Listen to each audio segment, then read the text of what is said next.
Good morning. We're in Parshat Bo on page 341 in the article Chumash. This is continuation of the 10 plagues. In Parshat Ve'era we had 7 plagues, and in Parshat Bo 3 final plagues. And the way to remember is that the word Bo, Bet Aleph, letter Bet is 2 and letter Aleph is 1, so together it's 3. So the gematria of the Parsha Bo is 3, so you know that there are only 3 plagues in this Parsha. This Parsha also has a lot of mitzvot connected to Korban Pesach. And we have 9 positive commandments and 11 negative commandments, together 20 mitzvot. The Parsha starts with the 8th plague, Locust, Arbe, and Moshe says, if you refuse to send forth my people, then tomorrow I shall bring a locust swarm into your border. It will cover the surface of the earth, so that one will not be able to see the earth, and it will consume the remaining residue that was left to you by the hail. So all the plants that survived hail will be eaten by locust. Now, by the way, we see here Moshe says, I shall bring a locust swarm into your midst, into your border.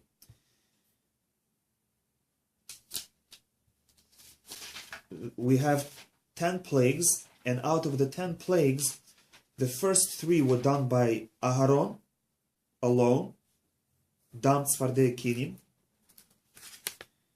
3 plagues are done by Hashem, that's the Arov, wild animals, and Dever, where the domesticated animals die, and the final plague, Bechorot, the firstborn, also done by Hashem.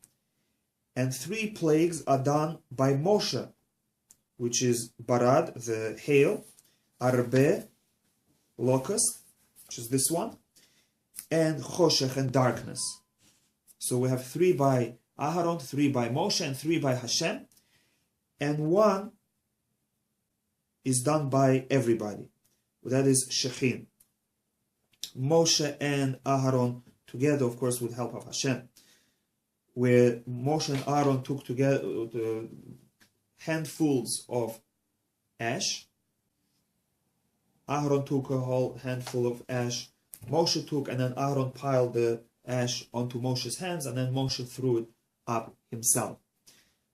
So again, we have 3 plagues done by Aaron, 3 by Moshe, 3 by Hashem, and 1 by everyone.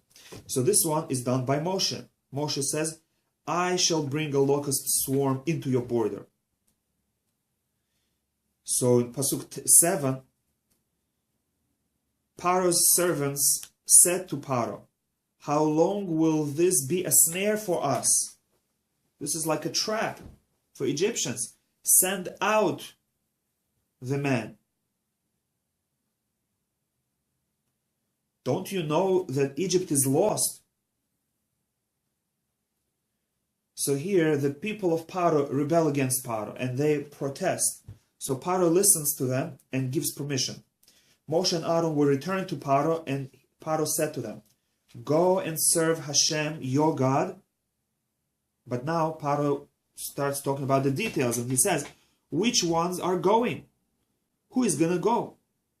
And when Moshe tells them, with our youngsters and with our elders we shall go, with our sons and with our daughters, with our flock and with our cattle shall we go, because it is a festival of Hashem for us. Pharaoh is surprised. He says, I cannot send you with your children and everyone. In Pasuk 11 he says, not so. Let the men go now. Serve Hashem, for that is what you seek. And he drove them out of Pharaoh's presence, which means Pharaoh told them, I was willing to let you go to serve Hashem, if that's really what you want. But it seems that you are tricking me. you're lying. Because children don't need to go serve Hashem. Women don't need to go serve Hashem. It's the man's job to serve God. So Pharaoh didn't believe them and he threw them out. This, our sages say, is a difference between non-Jewish service of God and Jewish service of God. By non-Jews, it's only the select few that serve God, like the priests or the nuns or the monks. The general population, they don't serve God. They only visit once a week, maybe once a year on a pilgrimage, and that's it. The other times, they have no connection to God. They're regular earthly people. However, by Jewish people, everyone from small to old, from small to big, from young to old, from women to men, everybody serves Hashem at all times of their life. Which means in synagogue, of course, but even at home and in school and at work, you serve God. You serve Hashem. And whether you are a man or a woman, you serve God. Whether you are a child, you still have to learn the service of God. Pharaoh couldn't understand it, and he thought they're lying, but Moshe and Aaron were not lying. And that's what happened. By Har Sinai, by revelation at Mount Sinai, when Hashem appeared and gave the Torah, who was present there? Not only men, but Hashem said, let everyone be there. Men and women and children and elders and the sick. And for that time they were healed and they were able to participate in acceptance of the Torah in service, because there they also served Hashem. They brought offerings on at the foot of Mount Sinai. So what happened? Now that Pharaoh refused to send, Moshe stretched his staff over the land of Egypt, and Hashem guided an east wind through the land all that day and all the night. Now, why you need the wind? To make the miracle less open. The locust didn't just appear out of thin air, but it was brought by wind. It became morning, and the east wind carried the locust swarm.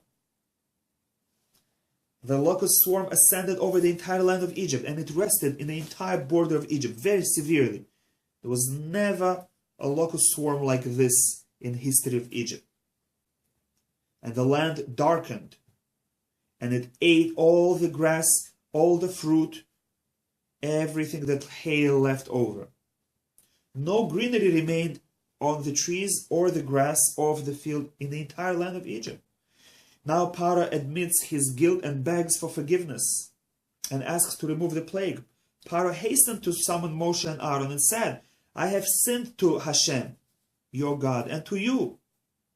This is the second time Pharaoh admits his guilt. First time he said, Hashem is the righteous one, and I and my people are the evil ones. This was in the previous plague and hail. And now for the second time he says, I have sinned to Hashem, your God. Now please forgive my sin just this time and entreat Hashem, your God, that he remove from me only this death. And of course Moshe listened, he prayed to Hashem, and another wind came and carried all the locusts out of Egypt. Not a single locust remained. This was done in order not to give Egyptians opportunity to benefit from the locust, because in those times people ate locusts. They still eat them. And therefore, if locusts would remain, Egyptians would consume them. And again, Pharaoh did not keep his word, because Hashem strengthened his heart. Now, the ninth plague comes without warning. Hashem said to Moshe, stretch forth your hand toward heaven, and there shall be darkness. Again, Moshe is doing it. The darkness upon the land of Egypt, and the darkness will be tangible. In one of our classes, we explained how can darkness be tangible. So Moshe stretched his hand toward heaven, and there was a thick darkness throughout the land of Egypt for a 3-day period. And then, for another 3-day period, nor could anyone rise from his place for a 3-day period. But for the Jewish people, there was light in their dwellings. Now, Pharaoh again is worried. Pharaoh summoned Moshe and said, "Go, serve Hashem. Only your flock and cattle shall remain behind. Even your children may go." So now he makes another condition. All the people can go, but don't take animals. Now Moshe says, it's a joke. I can't accept this condition. He says, our livestock will go with us. Not a hoof will be left.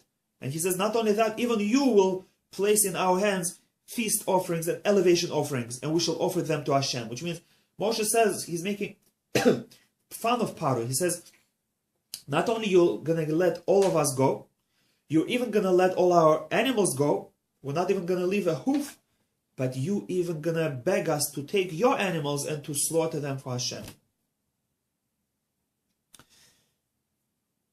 Pharaoh is upset. Of course, Hashem strengthened the heart of Pharaoh. And Pharaoh said, "Go from me. Beware, do not see my face anymore."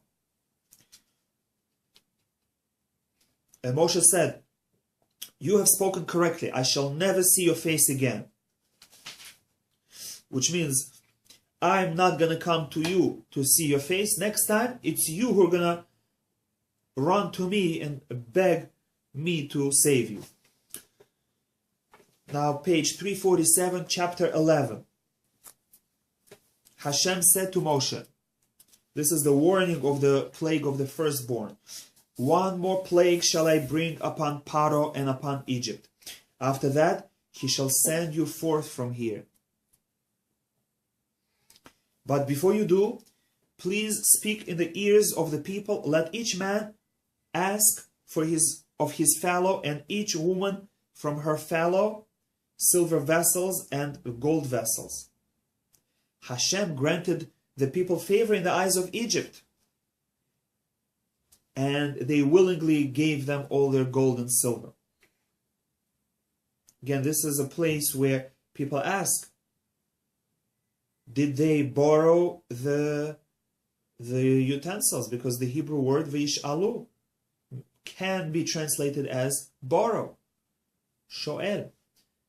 And then if they borrowed, they were supposed to return it, and they never returned it. That's a question. But according to simple meaning, the word v'yish'alu is translated as ask. Lish'ol also means to ask.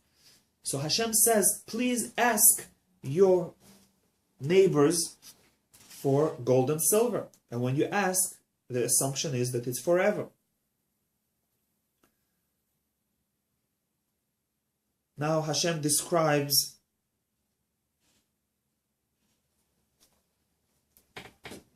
the Jewish people, how they are going to be protected from any small trouble. Moshe says, "At about midnight Hashem shall go out in the midst of Egypt, and every firstborn in the land of Egypt shall die. Not only people, but even animals." Pasuk 7, "But against all the children of Israel, no dog shall wet its tongue against neither man or beast, so that you shall know that Hashem will have differentiated between Egypt and Israel. This will show a clear sign. While all Egyptian boys, first boys, and animals are dying, Jewish firstborn boys and animals are healthy."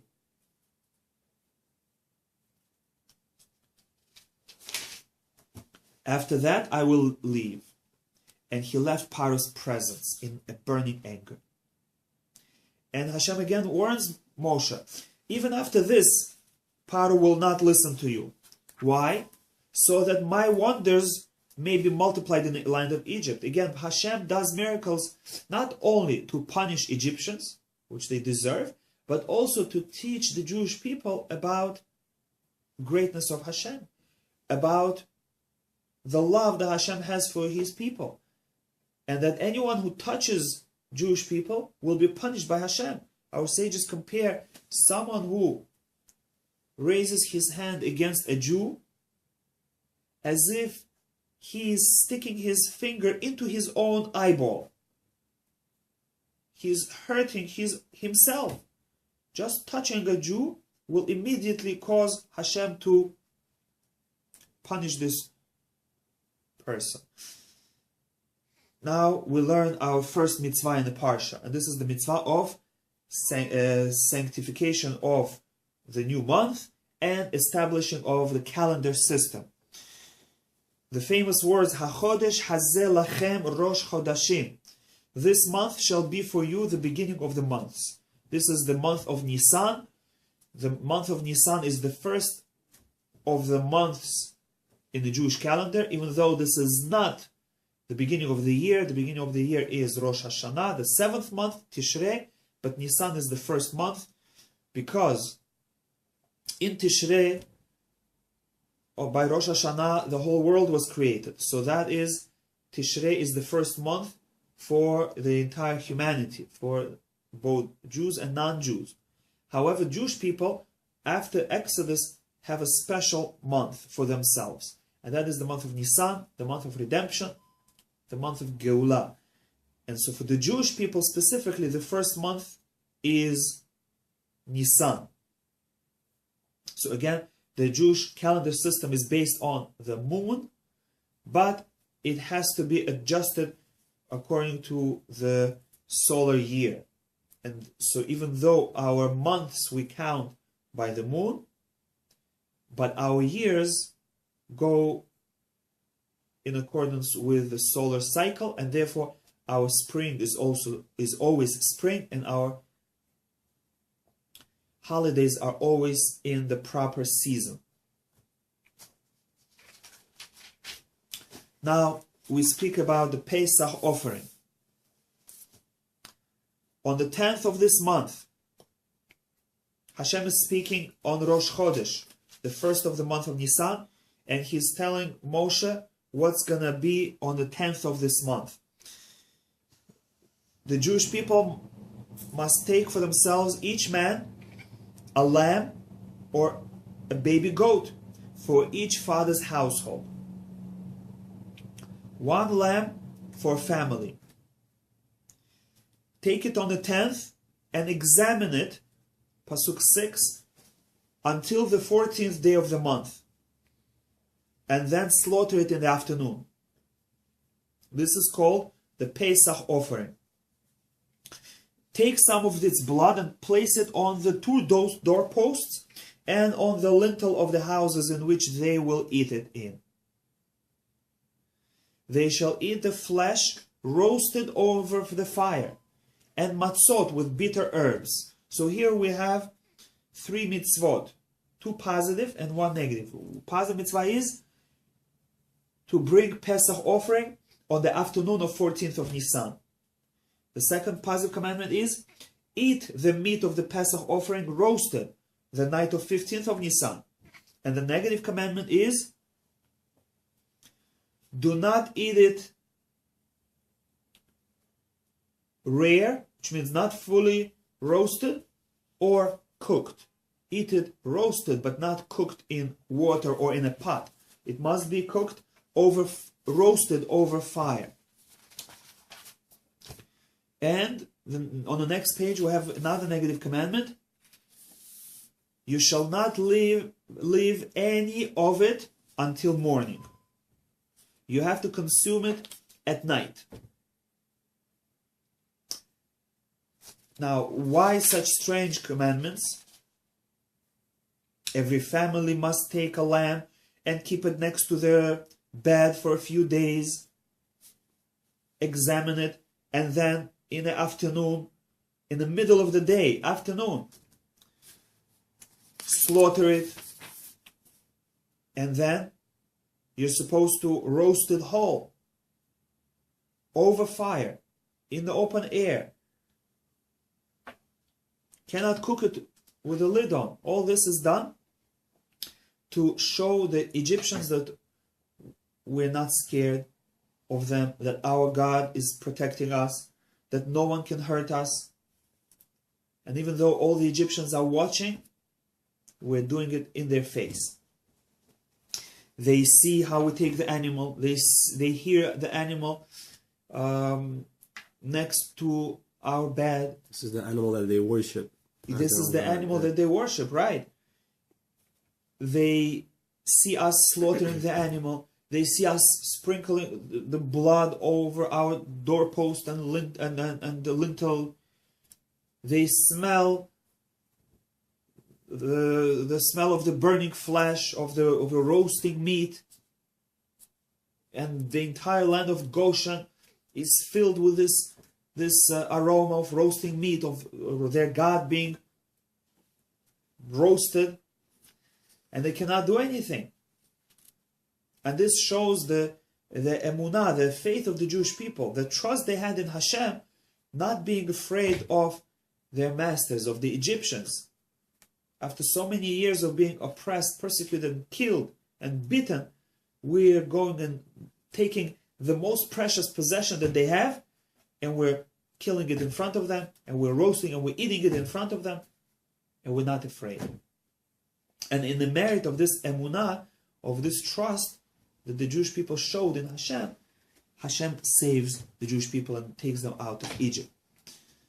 And as you said, lamb is the god of Egypt, and not only it's the god of Egypt, but right now it's the month of Nisan, which the sign of the zodiac is lamb, which means this is the time of the year where they believe the god of the lamb is the most powerful. Other months of the year they worshipped mostly other signs, but in the month of Nisan the prime god was lamb. And the most powerful day that they believe the lamb is the most active is the middle of the month, when the moon is full, the 15th. And that's exactly the day Hashem says, take the lamb and eat it on 15th of the month, to show them that their God is nothing. And even if you take him in its own month, and in the best day of the month, he is nothing.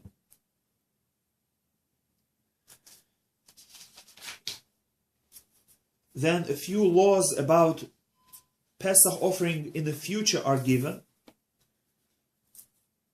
This day, in Pasuk 14, this day shall become a remembrance for you, and you shall celebrate it as a festival for Hashem for your generations.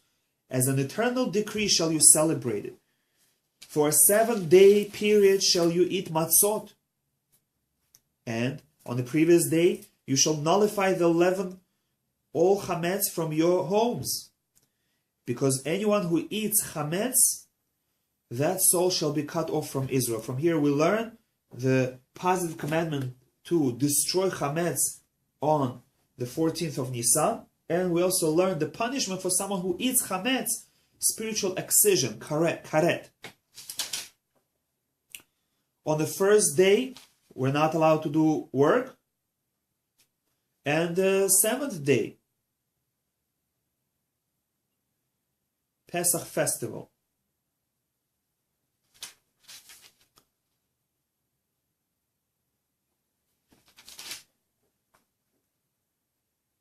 Then we have another 3 commandments. Positive commandment, Ba'erev tuchlu matzot.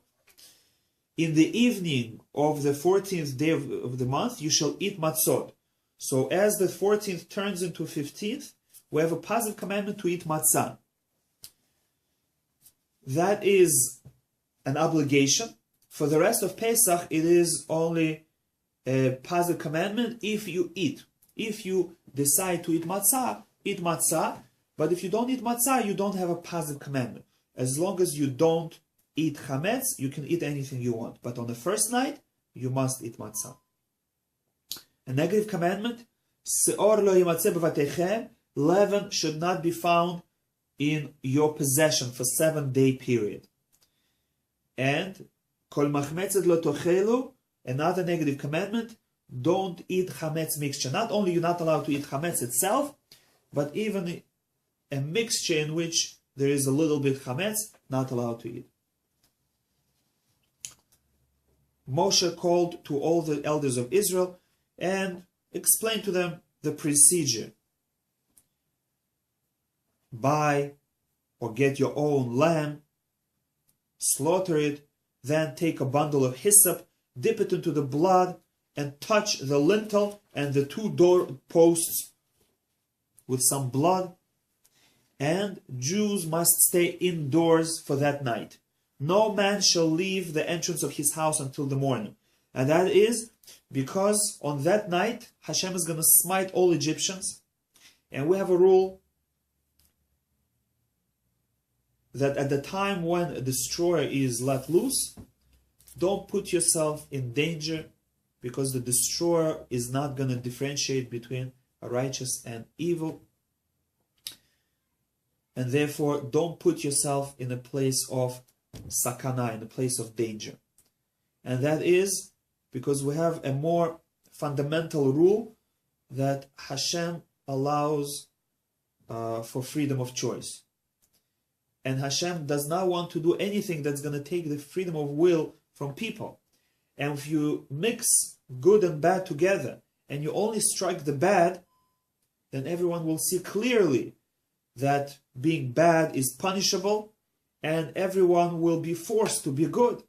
And Hashem doesn't want that. And therefore, whenever there is a mixture of good and bad, and Hashem needs to punish the bad, He has to punish He has to hurt the good as well, in order to preserve freedom of will for the world.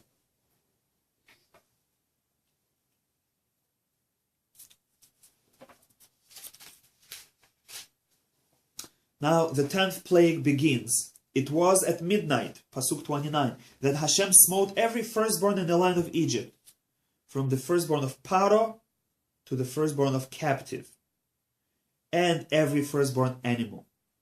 Pharaoh rose up at midnight, and there was great outcry in Egypt. Every house had at least one corpse. He called to Moshe and Aaron at night and said, "Rise up and go out from my people, you, all the Jewish people, and go and serve Hashem as you have spoken. No conditions attached.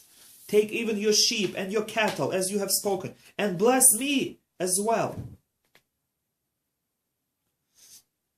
The people picked up its dough before it could become leavened. The children of Israel carried out the word of Moshe. They requested from the Egyptians silver vessels and gold vessels and garments. Hashem gave the people favor in the eyes of Egyptians, and they granted their request, so they emptied Egypt. The Exodus begins. The children of Israel journeyed from Ramses to Sukkot. 600,000 families. Also a mixed multitude went up with them. These were people of all nations that were slaves and native Egyptians that decided to join the Jewish people. And as they traveled, they baked the dough that they took out of Egypt into unleavened cakes. For they could not be leavened, for they were driven from Egypt, for they could not delay. The habitation of the children of Israel during which they dwelled in Israel was 400. In Egypt? Yes.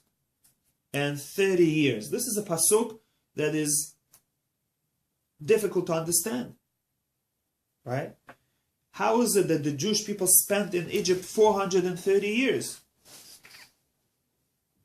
It doesn't fit, even though there are some who figure out a way to fit it in, but the consensus of the Jewish authorities is that here by the word Egypt it just means that the Jewish people were under someone else's control, which means from the moment that Abraham left Ur Kasdim when he was 70 years old, and he went to the land of Canaan,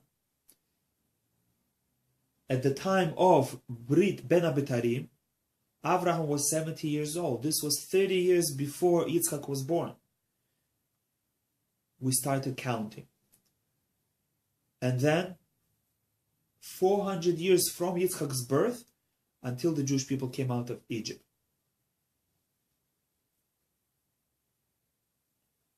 This is the most simple way to understand these 430 years. Again, there are other ways, but this is the accepted way.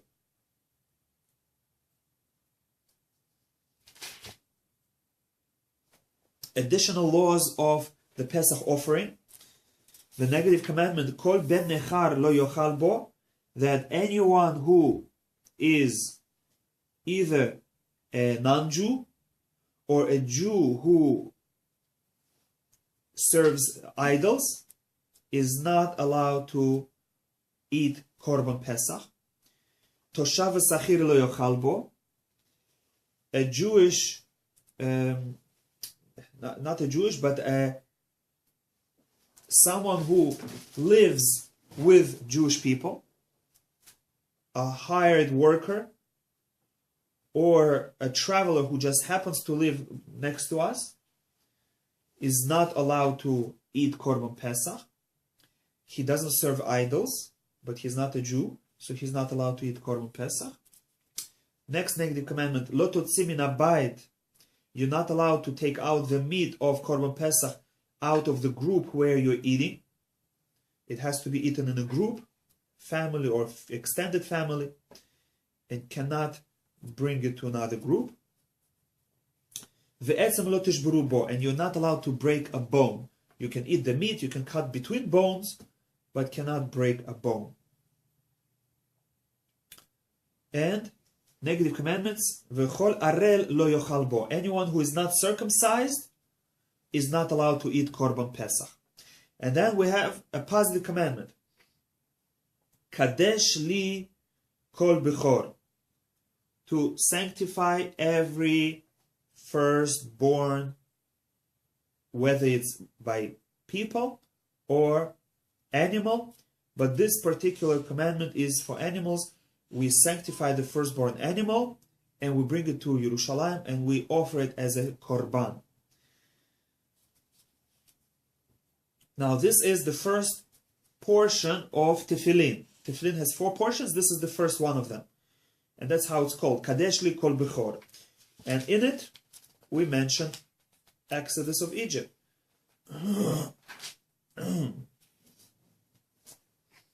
And we mention Tefillin, as it says, V'haya lecha leot al yadcha, this is Pasuk 9, and it shall be for you a sign on your arm and a reminder between your eyes. For with a strong hand Hashem removed you from Egypt. Now over here we have 2 negative commandments. V'lo ya'achel chametz, not allowed to eat chametz on Pesach, and v'lo yira lecha chametz v'lo yira lecha seor, that chametz should not be visible in all your possessions. So we have 3 negative commandments about chametz.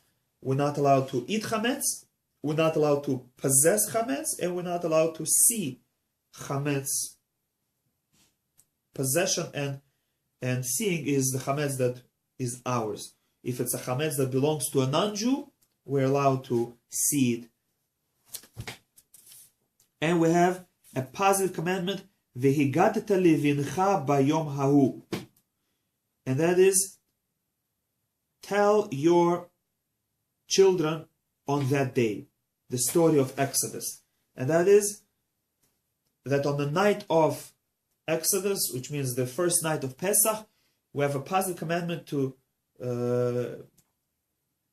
tell our children about Jewish history, about our Egyptian exile, and about how Hashem brought us out.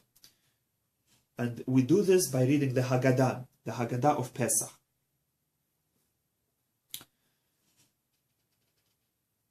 Then the second portion of Tefillin is in Pasuk 11. V'hayaki yaviacha. And here again it speaks about firstborn, it speaks about Tefillin, and it speaks about Exodus. And here we have two positive commandments on page 365.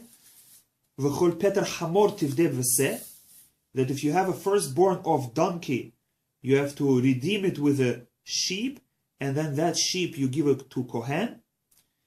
And the second positive commandments, v'im lo tivde v'arafto, and if you don't redeem your donkey with a sheep, then you have to kill the donkey. You have to axe the back of its neck.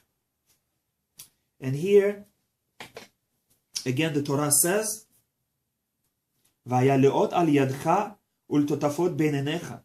It shall be a sign upon your arm and an ornament between your eyes. Again, the mitzvah of tefillin is mentioned. Now, over here, interestingly, the Torah tells us to teach our children about all the miracles that Hashem did for us. And it says, I'm going back to page 341, Pasuk 2. And so that you may relate in the ears of your son and your son's son, your grandchildren, that I made a mockery of Egypt and my signs that I placed among them. So we are supposed to teach our descendants of all the miracles that Hashem did for us against Egypt. Why? That you may know that I am Hashem. Now this doesn't fit. It says, so that you may relate in the ears of your children and your grandchildren all the miracles. The pasuk should end, that they may know that I am Hashem. I'm teaching my children so that they should know that Hashem exists. Why does it say that you may know that I am Hashem?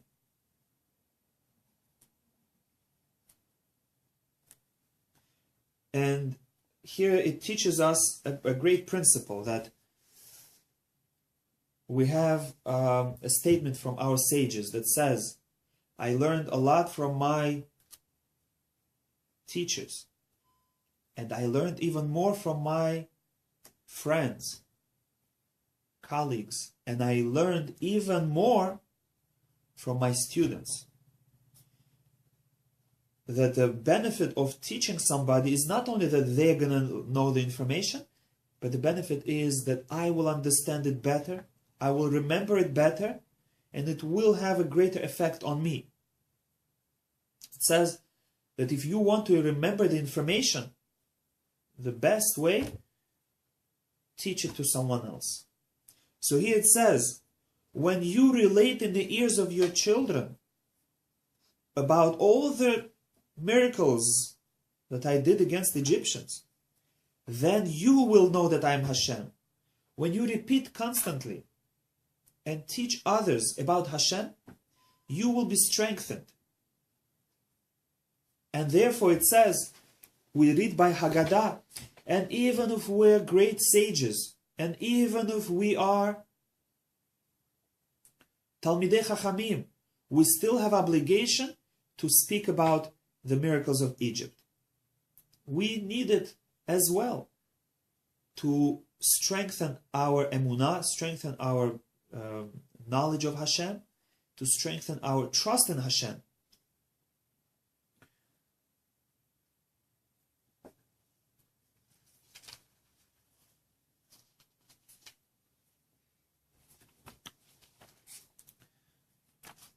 one more thing I want to mention, and that is a question, and I'm going to leave you with this question.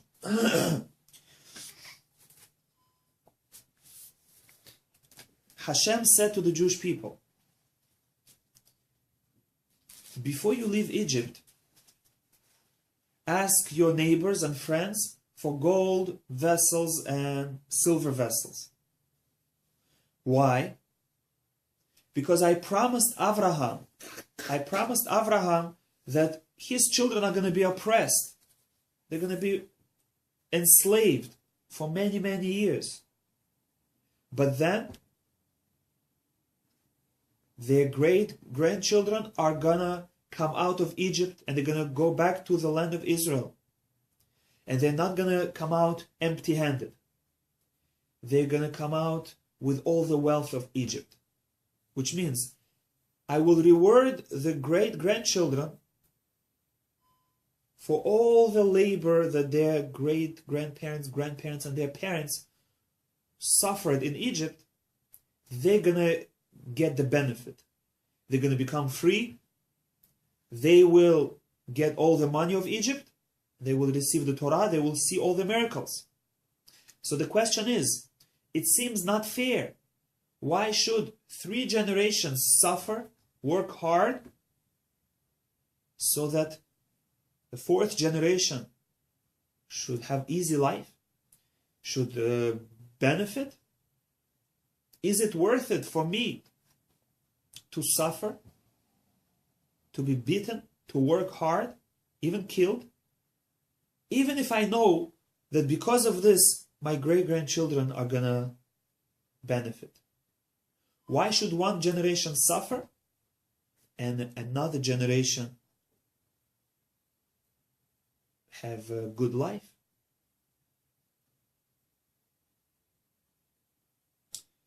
And another question, is great wealth enough of reimbursement for so many years of suffering and pain and killings?